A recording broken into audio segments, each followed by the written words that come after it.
নায়ক মান্নার রাজত্ব শুরু হয় 90 দশকের শেষ দিকে।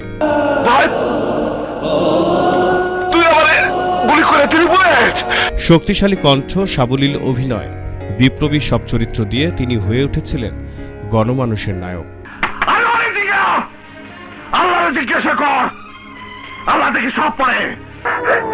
তোমার কান্না দেখলে আমার খুব কষ্ট হয়। না না না না, আমি আর কাঁদবো না মা। 2008 সালে মৃত্যুর আগ মুহূর্ত পর্যন্ত ঢালিউডের রাজত্ব বজায় ছিল তার।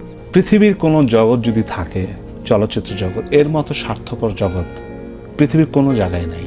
বিএফডিসি আয়োজিত নতুন মুখের সন্ধানে কার্যক্রম শুরু হয়। সেখানে মান্না চলচ্চিত্রে আত্মপ্রকাশ করেন।